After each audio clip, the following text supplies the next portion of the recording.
वेदाहमेतं पुरुषं महान्तम् आदित्यवर्णं तमसः परस्तात् तमेव विदित्वातिमृत्युमेति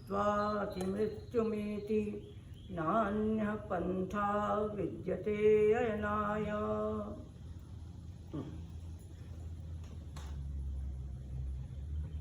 प्रिय बच्चों एवं समादरणीय मित्रों,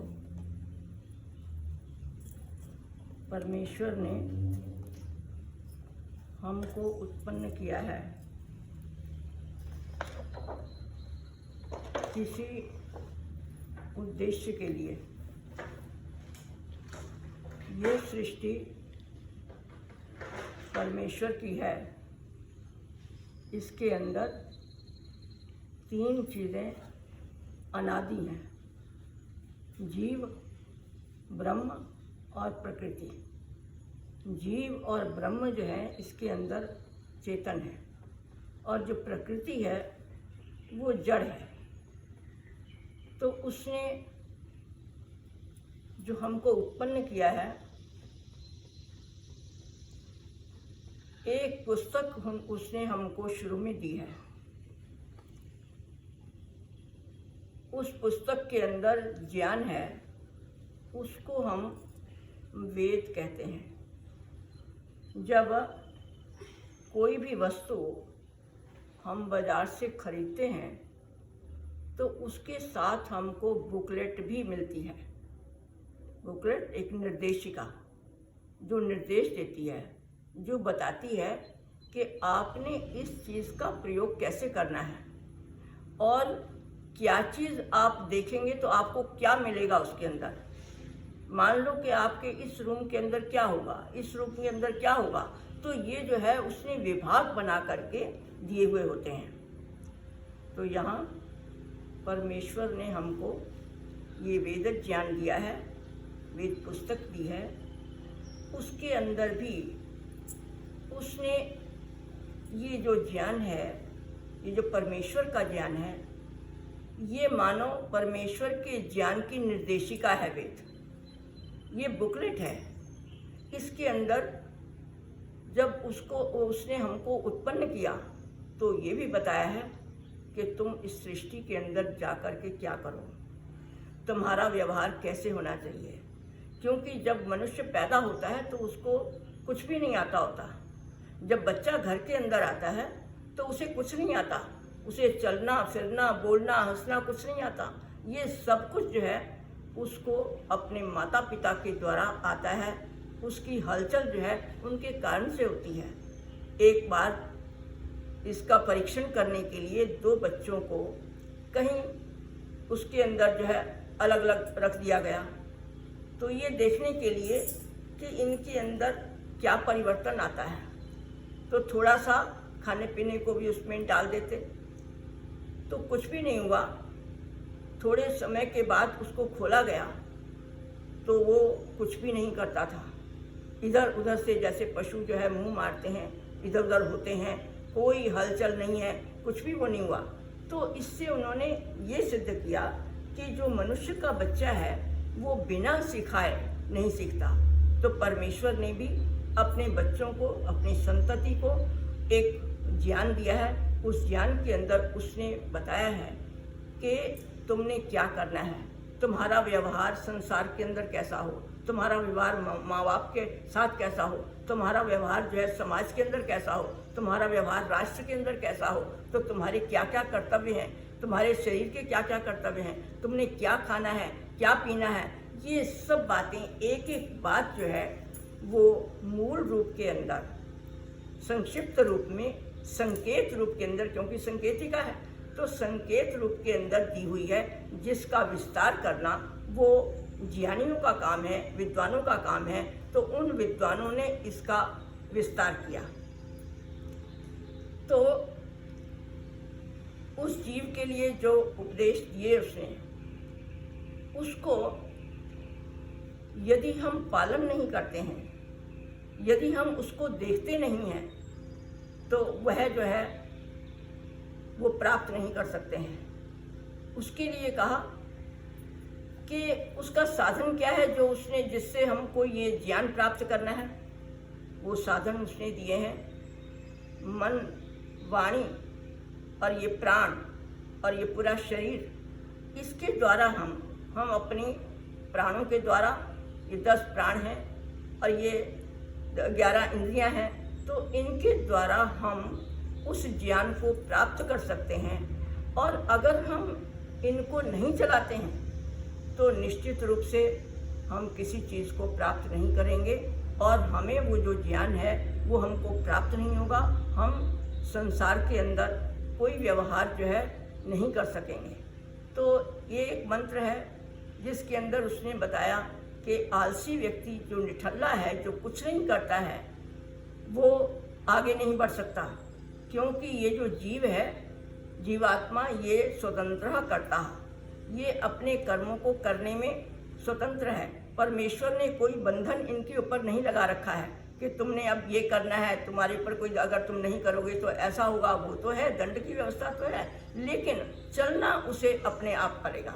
उसका जो कर्म का फल है वो तो वही देगा, लेकिन कर्म की जो प्रवृत्ति है वो मनुष्य से अपने आप करनी है, वो उसके अंदर स्वतंत्र है।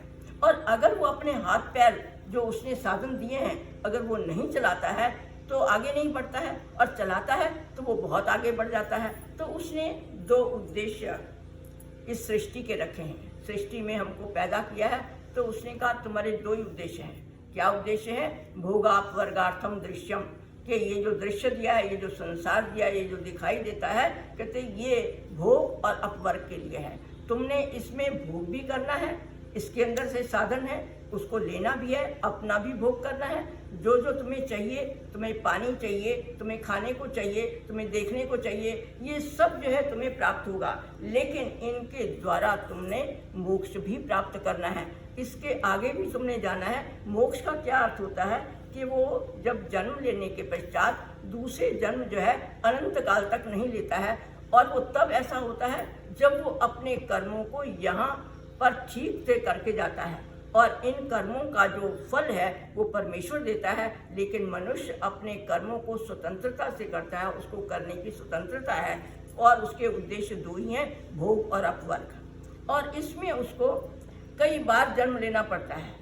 जब तक वो सिद्धि के योग्य नहीं हो जाता तब तक उसे जन्म लेना पड़ता है, क्योंकि उसके कुछ तो मिश्रित कर्म होते हैं और कुछ कलुषित कर्म होते हैं। कुछ तो ऐसे कर्म होते हैं जो पशु पक्षियों के अंदर, कीड़े मकोड़े के अंदर जो है उसको योनियाँ प्राप्त होती हैं, लेकिन कुछ इस प्रकार के होते हैं कि वो बार बार जो है वो मनुष्य का जन्म लेता है। मिश्रित कर्म क्या है? मिश्रित कर्म ये है कि उसके अंदर कुछ तो पाप युक्त कर्म है, अच्छे नहीं हैं, और कुछ जो है वो बुरे हैं।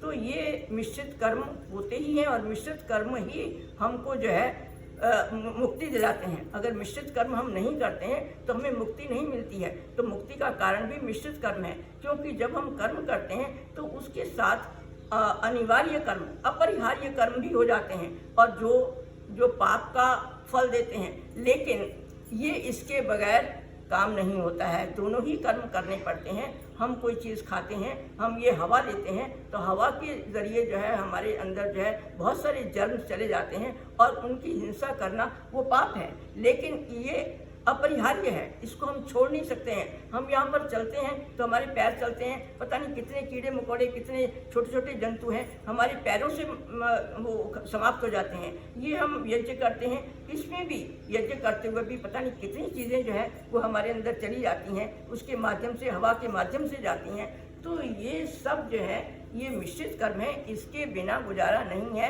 ये अपरिहार्य है, इनको साथ में करना ही पड़ेगा। लेकिन हमारे साथ जो इसका उद्देश्य है, अगर वो कर्म जो है उत्तम है तो निश्चित रूप से हमारे कर्म उत्तम है, और हम जो है वो पाप नहीं कर रहे हैं, बल्कि उन कर्मों का हमको फल जो है मिलेगा। तो अनंत काल तक जो है हमें यहाँ पर आना पड़ेगा, क्योंकि हमको इंद्रियां यहाँ पर मिली हैं, कर्म यहाँ पर करने हैं। इसलिए यहाँ आकर के जब हम अच्छे कर्म करेंगे तो हमको जो है अपवर्ग की प्राप्ति होगी, अन्यथा नहीं हो सकती है। अब यहाँ जो आज वो है कि अगर चीज़ें तो सब पड़ी हैं, ये सामग्री भी है, हवन कुंड भी है, हमने सारा सामान ला करके रख दिया, और अगर हम हाथ से उठा करके यहाँ सामग्री नहीं डालते हैं, इस सारी व्यवस्था को ठीक नहीं करते हैं, तो ये दोष जो है हमारा होगा। और इसमें हमको ये पड़ी हुई चीज़ों का कोई फल नहीं है जब तक हम उसमें डालते नहीं हैं, जब तक हम मंत्र नहीं बोलते हैं, जब तक हम मंत्र के अर्थ को जो है अपने अंदर नहीं ले जाते हैं, उसके अनुसार उसको जो है चलते नहीं हैं, तब तक उसका कोई लाभ जो है होने वाला नहीं है। इसलिए उसने कहा कि ये शरीर तो तुमको मिला है, अगर तुम उसको नहीं चलाते हो तो ये तुम्हारा दोष है, किसी और का नहीं है। तो अब उसमें क्यों नहीं चलाते हो? कहते हैं कि ये भोग भी है और ये मोक्ष भी है। तो भोग और मोक्ष के लिए दोनों के लिए ही प्रयत्न करता है कि अगर तुम भोग के अंदर ही रह गए, क्योंकि भोग इतना आकर्षक है कि व्यक्ति जो है उन साधनों को प्राप्त करने में लगा रहे, और जो उसका एक दूसरा उद्देश्य है मोक्ष, जो उसका प्रयास नहीं करता है, तो निश्चित रूप से वो यहीं का यहीं रह जाएगा। तो इन दोनों चीज़ों में दोनों को ही करना है, केवल एक नहीं। अगर तुम मोक्ष में लगे रहते हो, सिर्फ ये सोचो कि हमने तो स्वाध्याय ही करना है, हमने तो तप ही करना है, उसी में लगे रहें, तो हमको जो है अपने मोक्ष की प्राप्ति नहीं हो सकती, क्योंकि हमें भोग भी भोगना पड़ेगा, उसके साथ जो है खाना भी बनाना पड़ेगा, और खाना अगर नहीं मिलता है तो हमारा शरीर जो है नहीं चलेगा। लेकिन भोग को साधन बनाना है, भोग उतना ही लेना है जितना हमारे उद्देश्य के अंदर वो साधक हो सके, इससे अधिक नहीं। तो यहाँ ये बताया कि आलसी व्यक्ति वो अपने इन दोनों उद्देश्यों को प्राप्त नहीं कर सकता, क्योंकि इच्छन्ति देवा सुनवंतम, ये जो देवता हैं, जो विद्वान लोग हैं, जो परमेश्वर हैं, वो एक सुनवंतम का अर्थ है कि वो उसमें इच्छन्ति, उसको कार्य करता हुआ, कार्य करने वाले को, परिश्रम करने वाले को इच्छन्ति, उसको पसंद करते हैं। न स्प्रियंति स्वप्नाय, लेकिन जो स्वप्न लेता है, स्वप्न का अर्थ है स्वप्न ही लेता रहता है, और करता कुछ नहीं है। और स्वप्न का अर्थ है जो सोता रहता है, सोने का अर्थ है कि जो आलसी बना रहता है, जो इधर से उधर उठता नहीं है और अपने काम जो है नहीं करता। और यहाँ पर ऐसा भी नहीं है कि हमने जो है कोई व्यक्ति किधर लग जाता है, कोई किधर लग जाता है, कोई अपने दूसरे काम में लगा हुआ है, लेकिन उसको दूसरी चीज़ों का ध्यान नहीं है, तो ऐसा नहीं है। यहाँ पर यह है कि अपने कर्तव्य का पालन करना, जो उसके हर एक के अपने कर्तव्य हैं। हर व्यक्ति हर एक काम नहीं कर सकता है, आपको खाने के लिए किसी और को लगाना पड़ेगा, और आपको ये जो भोजन तैयार होता है, हमारी सब्जियां आती हैं, इसके लिए कोई और काम करेगा, गेहूं के लिए कोई और काम करेगा, हमारे वस्त्रों के लिए कोई और काम करेगा, और बाजार से जो हमको सामान मिलता है वो कोई और करेंगे, क्योंकि मनुष्य की सीमाएं, उसकी शक्ति जो है इतनी कम है कि वो ये सारे काम जो है नहीं कर सकता है। तो इसलिए उसको जो कर्म मिले हुए हैं, जो उसने अपना एक लक्ष्य सोचा है, मान लो उसने लक्ष्य सोचा, लक्ष्य तो है ही है कि मोक्ष की प्राप्ति करनी है, तो उसमें जो जो सहायक है कर्म, उन कर्मों को करते हुए जो है हमें आगे चलना चाहिए। और अगर वो नहीं करता है तो क्या होता है, इसमें बताया है कि परांशिक हानि, समय है क्या, परांशिक हानि नहीं, न पंचभिर दशभिर वष्ट्यारभम, कहते हैं कि मनुष्य को परमेश्वर ने ये 5 इंद्रियां दी हैं, ज्ञान इंद्रियां दी हुई हैं, और 10 प्राण दिए हुए हैं। ये इंद्रियां और 10 प्राण दिए हैं, मन दिया है सोचने के लिए, चिंतन करने के लिए। कहते हैं अगर तुम आरभम न आरभम वष्टि, अगर तुम उनसे काम का आरंभ नहीं करते हो, क्यों नहीं करते हो? ना सुनवता, क्योंकि तुम्हारे अंदर जो है इच्छा नहीं है, पुरुषार्थहीनता है। ना सुनता का अर्थ पुरुषार्थहीनता है। अगर तुम पुरुषार्थ नहीं करते हो, मेहनत नहीं करते हो, अपनी इंद्रियों को नहीं चलाते हो, अपनी ज्ञान इंद्रियों से काम नहीं लेते हो, तो क्या होता है? न सचते पुष्यताचना, सचते पुष्यताचना, वह व्यक्ति जो है पुष्यता का अर्थ पुष्ट नहीं होता, हृष्ट पुष्ट नहीं होता है। वो अपने समान जो व्यक्ति हैं उनके समान नहीं बन पाता, क्योंकि एक व्यक्ति जो है, तुमने व्यापार किया और व्यापार करने वाले व्यक्ति जो है आगे निकल जाते हैं, तो तुमने मेहनत कम की है तो उनके साथ नहीं मिलोगे। जो फल वह भोग रहा है, जो वो फल फूल रहा है, उसके अंदर सारे आराम है, सारा ऐश्वर्य उसके पास है, वो हमको नहीं मिलेगा, क्योंकि हमारा परिश्रम जो है कम है, इसलिए उसको हम प्राप्त नहीं कर सकते। और दूसरा जिनाती, जिनाती का अर्थ है वो हानि उठाता है, क्योंकि दूसरे व्यक्ति उसके साथ हैं, और अगर तुम बैठे रहोगे तो तुम्हें कोई कुछ आकर के जगाएगा नहीं, स्वयं ही जगना होगा। अभी हमने किया कि स्वयं यजस्व दिवी देव देवान, कि तुम स्वयं प्रयास करो, स्वयं अपनी इंद्रियों को हिलाओ, तो यहाँ कहा कि अगर वो बैठा रहता है, कुछ नहीं करता है, तो उसमें क्या होता है कि धुनी का अर्थ है जो धुन का अर्थ है जिसको धुन लग जाती है। धुन का मतलब है जिसको कार्य की लगन लग जाती है। धुनी का अर्थ है जो कांपता है। कांपने का मतलब है कि जो हिलता जुलता है, मतलब जो हिलता जुलता है, जो हलचल मचाने वाला है, जो परिश्रम करने वाला है, वह क्या करता है? वेद मुया हंति, वह तो इसको मार ही देता है।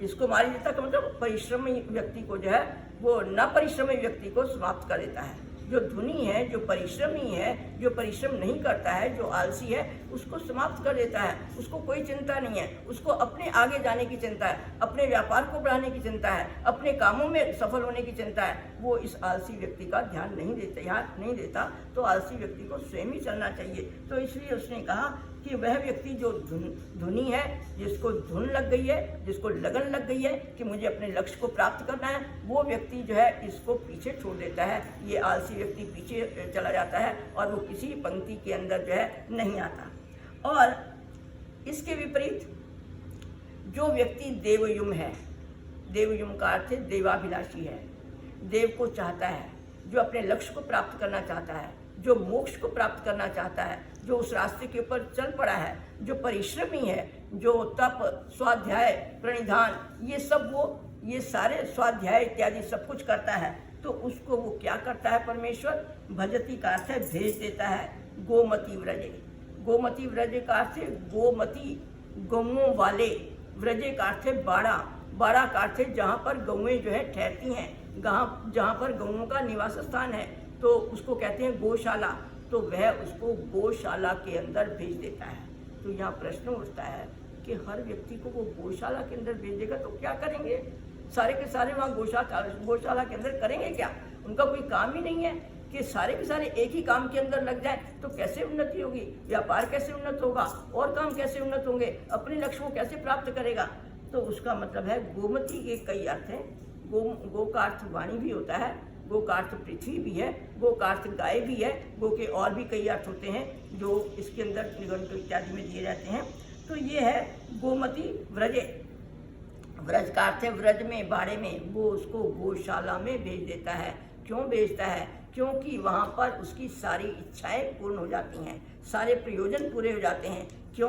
कि आप एक गाय को ही देख लो कि गाय जो है हमको दूध देती है और दूध से जो है हम दही बनाते हैं और दही से मक्खन बनाते हैं, मक्खन से घी बनाते हैं, घी से हमारा शरीर पुष्ट हो जाता है। तो ये लंबी जो है इसकी परंपरा है, इसको वो करने की। सिर्फ एक ही गाय हमारे पास आई है और उस गाय ने कितने परिवारों को पाल दिया है, कितना काम कर दिया है। इसलिए वो ऐसी जगह पर भेजता है कि जहाँ पर सारे काम जो है सिद्ध हो जाते हैं। जो देवाभिलाषी है वो इस तरह के काम करते हैं कि उसकी सारी इच्छाएं प्राप्त होती हैं, उसको मोक्ष की प्राप्ति होती है अगर वो सारे कामों को ठीक ढंग से करता है तो इसलिए। और दूसरा, अगर गोमती का अर्थ है, गो कहते हैं विद्वान को, गो कहते हैं वाणी को, तो वो ऐसे वाणी के विद्वान लोगों के पास भेज देता है, ऐसे जहाँ पर उनकी सम्मतियाँ होती हैं, उनके सम्मेलन होते हैं, उनके अंदर भेज देता है। तो वो अगर रुचि के अनुसार अच्छे कर्मों को कर रहा है तो ऐसे ऐसे स्थान जो है उसको प्राप्त हो जाते हैं जिसमें वो मोक्ष की प्राप्ति को कर सकता है। तो इसलिए ये जो देव हैं, जो परमेश्वर हैं, विद्वान है, वो आलसी व्यक्ति को पसंद नहीं करते हैं। उद्योगिनम पुरुष सिंहमुपैति लक्ष्मी, कहते हैं उद्योगिनम, जो परिश्रम करता है, जो मेहनत करता है, उसको लक्ष्मी, उसको ऐश्वर्य, उसको अपनी इच्छाओं की पूर्ति जो है वो प्राप्त होती है। और वो उसमें कहते हैं दैवम निहत्य कुरु पौरुषम आत्मशक्त्या। कहते कुछ लोग कहते हैं दैवेन देयम इति कापुरुषा वदन्ति। कहते दैवेन देयम, कहते जो कायर पुरुष हैं, जो आलसी पुरुष हैं, वो ये कहते हैं कि भाग्य ही हमको देने वाला है। कहते कि दास मलूका कह गए सबके दाता राम, कि वो तो ये कहते हैं कि सबको भगवान ही देता है, हमें हाथ हिलाने की कोई आवश्यकता ही नहीं है। तो जो ऐसे भाग्य के ऊपर भरोसा करने वाले हैं, कुछ काम जो है नहीं करते हैं, तस से मस नहीं होते हैं, ऐसे व्यक्ति जो हैं वो कुछ नहीं करते हैं। तो इसलिए उसने एक निर्देश दिया है, इस श्लोक के अंदर ये कहा कि दैवम निहत्य कुरु पौरुषम आत्मशक्त्या, कि तुम अपनी शक्ति से, अपने बल से, अपनी विद्या से तुम दैवम निहत्य, दैव को मार करके, भाग्य को समाप्त करके, भाग्य की बात को न सोच करके तुम दैवम निहत्य कुरु पौरुषम आत्मशक्त्या, कहते अपनी सामर्थ्य से तुम आगे बढ़ो, पुरुषार्थ करो। दैव कोई ऐसी वो नहीं है, दैव तो हमारी कर्म है।